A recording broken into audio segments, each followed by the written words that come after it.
है कि आकृति में x ज्ञात कीजिए। एक नंबर में x का मान ज्ञात करने बोला है ना। तो x का मान ज्ञात करने, एक तो सीधा हम लोग कर सकते हैं क्या, x बराबर जो होगा 360 माइनस 2 बहिष्कोण का योगफल होता है। त्रिभुज में ये जो एक त्रिभुज दिख रहा है ना, इस त्रिभुज में दो प्रकार के कोण हैं। बता सकते हो क्या क्या प्रकार के कोण हैं? ये जो दिख रहा है यहाँ से, यानी ये वाला जो कोण है, इस कोण को क्या कहते हैं? बहिष्कोण। जो त्रिभुज के बाहर बना है उसको क्या कहेंगे? बहिष्कोण। यहाँ भी एक बहिष्कोण बन रहा है और यहाँ पर भी एक बहिष्कोण बन रहा है, यानी दो बहिष्कोण का मान दिया हुआ है। हमको पूछ रहा है कि तीसरा बहिष्कोण का मान कितना होगा। ऐसी कंडीशन के लिए क्या करते हैं हम लोग, तो ये जो बहिष्कोण है, ये बहिष्कोण है और ये बहिष्कोण है, इन तीनों बहिष्कोणों का योगफल जो होता है वो 360 डिग्री होता है। ठीक है, जैसे यहाँ भी दो बहिष्कोण दिया हुआ है, तीसरा पूछ रहा है, तो यहाँ पर भी क्या होगा, तीनों बहिष्कोणों का योगफल 360 होगा। पहला ये विधि ही सही है। ऐसे तो हम लोग आराम से निकालना चाहेंगे तो क्या करेंगे, 180 के साथ 120 घटाव करेंगे तो ये भीतर का निकलेगा। ठीक है, फिर 180 के साथ 140 घटाव करेंगे तो ये भीतर का निकलेगा। ये दोनों भीतर और यहाँ का भीतर का निकालेंगे, फिर इस 180 के साथ ये भीतर घटाएंगे तब ये बाहर निकलेगा। तो बहुत लंबा प्रोसेस हो जाता है। ठीक है, उतना लंबा प्रोसेस करने की यहाँ पर जरूरत नहीं है। हम लोग क्या करेंगे, सीधा लिखेंगे एक नंबर का हल। एक नंबर का तो तीन बहिष्कोण मुझे दिख रहा है, पहला है 140, दूसरा 120 या तीसरा 160। हम किधरों से भी ले, उससे कोई दिक्कत नहीं है। तो 140 प्लस 120 प्लस x बराबर कितना होगा, 360।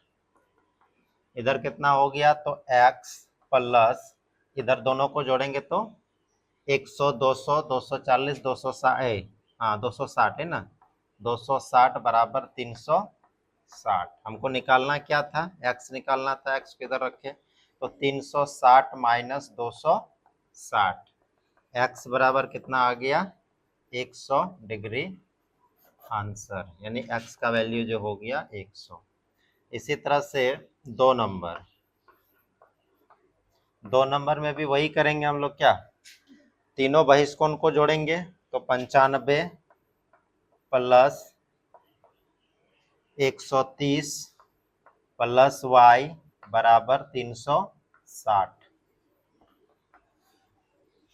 तो इधर हो गया y प्लस 5 और 9 और 3 12 2 1 1 और 1 2 225 बराबर 360। y बराबर हो गया 360 माइनस 225, y बराबर 10 में 5 गया 5, 5 में 2 गया 3 1, 135 डिग्री।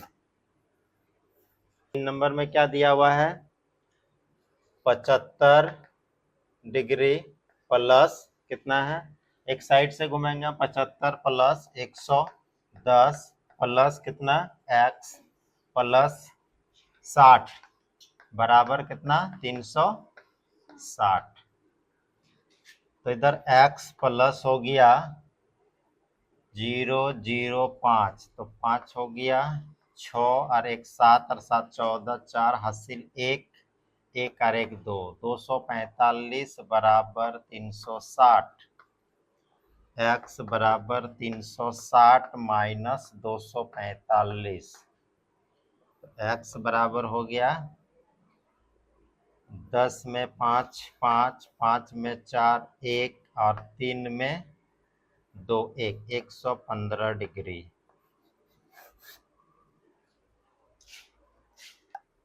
क्या है, एक फार्मूला आता है n माइनस 2 इंटू 180, यही फार्मूला लगता है।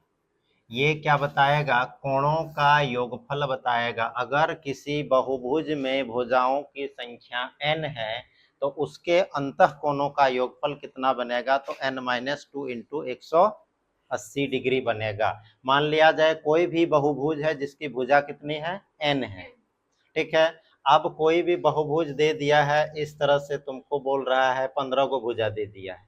अब 15 को भुजा में तो हम रट के नहीं रख सकते हैं, तो उस वैसी कंडीशन में क्या लगता है फार्मूला n माइनस 2 गुना 180। अब यहाँ पर कितना है, n का मतलब भुजा, भुजा कितना है 5 है, 5 में 2 गया और गुना कितना से होगा 180, 5 में 2 गया 3, 3 गुना 18, 18 तिया 54, कितना हो गया 540 डिग्री हो गया।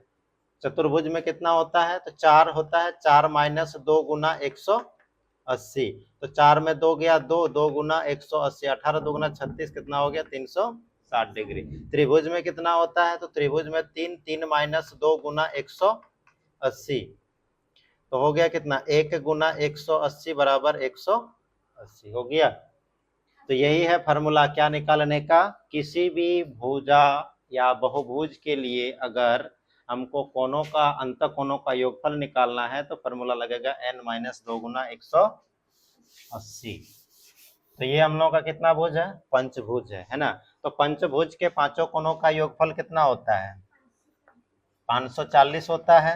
और 540 में से देखो 4 कोण दिया हुआ है हमको पांचवा कोण ही ज्ञात करने बोला है। तो जब 4 कोण दिया हुआ है और हमको पांचवा पूछा है तो हम क्या करेंगे, सभी को प्लस करके कितने के साथ बराबर करेंगे, 540 के साथ बराबर करेंगे। तो एक साइड से लिखेंगे 110 plus 100 plus 75 plus x plus 130 बराबर 540। अब सभी को जोड़ लेंगे तो पहले हम x लिख लेते हैं, प्लस हो गया कितना हो गया, तो इधर 0 5 0 0 तो 5 हो गया, 3 और 7 10 और 1 11 का 1 हासिल 1 1 2 3 और 1 4, 415 बराबर 540। x बराबर 540 माइनस 415, x बराबर हो गया 10 में 5 गया 5 और इधर से आया है 3 में 1 गया 2 और 5 में 4 गया 1, 125 डिग्री x का मान। ये हो गया 4 नंबर हम लोगों का। अब 5 नंबर, 5 नंबर में देखा जाए तो सभी बहिष्कोण है ना, सभी कोण क्या है बहिष्कोण है। और हमको पूछा भी है क्या, बहिष्कोण का ही मान ज्ञात करने बोला है। तो बहिष्कोण के लिए कौन सा फॉर्मूला लगेगा 360 डिग्री, सभी को प्लस करके 360 के साथ बराबर। तो हम एक साइड से घूमना स्टार्ट करते हैं, तो x plus 75 plus 45 plus 45 plus 75 plus 80 बराबर कितना हो जाएगा 360। अब जोड़ना है हमको, x प्लस तो 45 और 45 कितना हो गया 90 और 75 75 150 यानी 150 हो गया, 90 हो गया और क्या बचा हुआ है एगो 80 है ना, 80 बचा हुआ है। 75 75 हुआ, 45 45 हुआ और 80 हुआ, सबको जोड़ देंगे तो हो गया 0 9 5 14 और 8 कितना 14 और 8 22 2 3 320 320 बराबर 360, x बराबर 360 माइनस 320, x बराबर 40 डिग्री। क्या बात, देखो 6 नंबर में हमसे पूछ रहा है क्या बहिष्कोण है ना, और 2 अंतःकोण दे दिया है। तो अंतःकोण से बहिष्कोण निकालने के लिए क्या करेंगे, तो 180 के साथ अंतःकोण को घटाएंगे तो ये बहिष्कोण निकल जाएगा। ठीक है, तो यहाँ पर मेरा y दिया हुआ है तो हम इसको कर देते हैं p और इसको कर देते हैं q। ठीक है, तो पहले हम लिखेंगे क्या, कोण p निकालेंगे 6 नंबर का। कोण p बराबर, कोण p क्या हो जाएगा, तो 180 माइनस होता है अंतःकोण, तो अंतःकोण 120 है, तो कोण p का मान कितना आ गया 60 डिग्री आ गया। इसी प्रकार से हम कोण q निकालेंगे, तो कोण q बराबर 180 माइनस अंतःकोण 130। तो कोण Q बराबर कितना हो गया 50 डिग्री हो गया। अब सभी मेरा बहिष्कोण निकल गया, यहाँ पर भी निकल गया, यहाँ पर भी। अब हम लोग क्या करेंगे 360 के साथ लगा देंगे योग करके। तो P का मान आ गया 60 plus 75 plus 50 plus y plus 45 बराबर 360। इधर y प्लस 5 0 5 5 10 0 1 4 और 5 9 9 और 7 16 16 और 6 22 और हाथ में कितना था 1 23 बराबर 360। y बराबर 360 माइनस 230। y बराबर 0 0 0 6 में 3 गया 3 और इधर से 1 130 डिग्री y का वैल्यू। इसमें क्या है बहिष्कोण निकालने बोला है और सभी अंतःकोण दिया हुआ है ना। ये इधर बाहर 90 है तो अंदर भी क्या होगा 90 ही होगा। ठीक है, तो मेरे पास कितना कोण हो गया ये 90 हो गया। इसका मतलब 1 2 3 4 दिया हुआ है। यहाँ का कोण हम पहले क्या करेंगे निकालेंगे। तो यहाँ का कोण को हम ले लेते हैं P। ठीक है, तो पहले P निकलेगा तब जाके Z निकलेगा। तो हम एक साइड से शुरू करते हैं। कोण 120 plus 130 plus P plus 90 plus 95 बराबर कितना होगा बताओ 540 हो जाएगा क्योंकि पंचभुज है। तो P बराबर P प्लस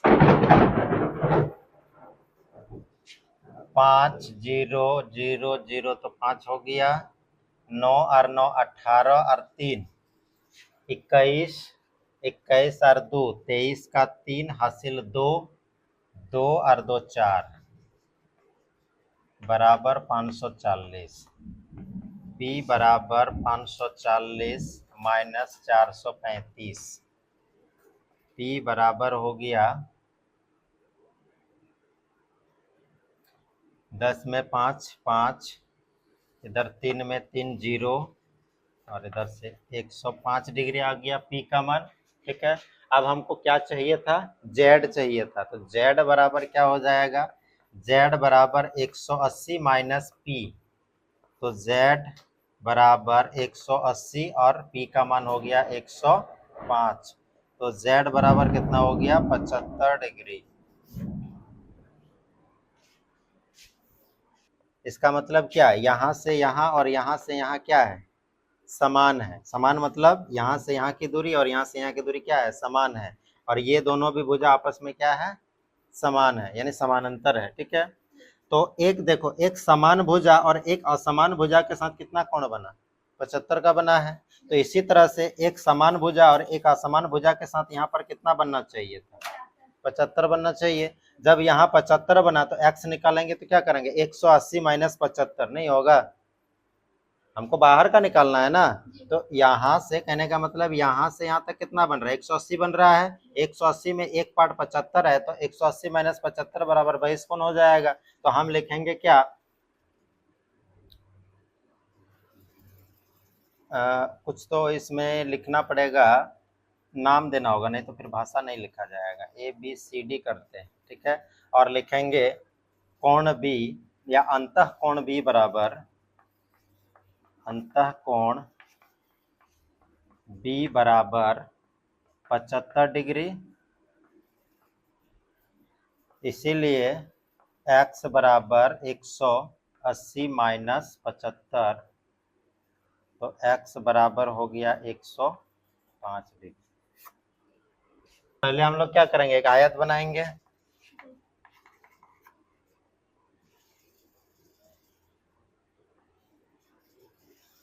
ये आयत है, मान लिया इसका नाम हमने ABCD रख दिया। ठीक है, अब हम लोग इसमें देखेंगे तो भुजा कितनी है, आयत में कितनी भुजा है भुजा 4 है। तो हम लोग क्या लिखेंगे, अंतः कोणों का योगफल के लिए अब एक फॉर्मूला लिखे, क्या, अंतः कोणों के योगफल के लिए जो सूत्र होता है वो है n-2 इंटू 180। n बराबर भुजा, भुजा कितना है 4, तो 4 माइनस 2 गुणा 180, तो 4 में 2 गया 2, 2 गुणा 180 बराबर हो गया कितना, 180 दुगुना 660, 360 जी भुजा है ना। और सभी भुजाएं क्या है, आपस में समान है, तब ना वर्ग बनेगा। ये सभी भुजाएं समान हैं और ये क्या है, एक वर्ग है और चतुर्भुज है ना। तो चाहे वो चतुर्भुज हो चाहे वो त्रिभुज हो, बहिष्कोणों का मान क्या होता है, 360 होता है। तो लिखेंगे क्या, वर्ग के बहिष्कोणों का योगफल, वर्ग के बहिष्कोणों का योगफल 360 डिग्री होता है। हो गया आज के लिए तो।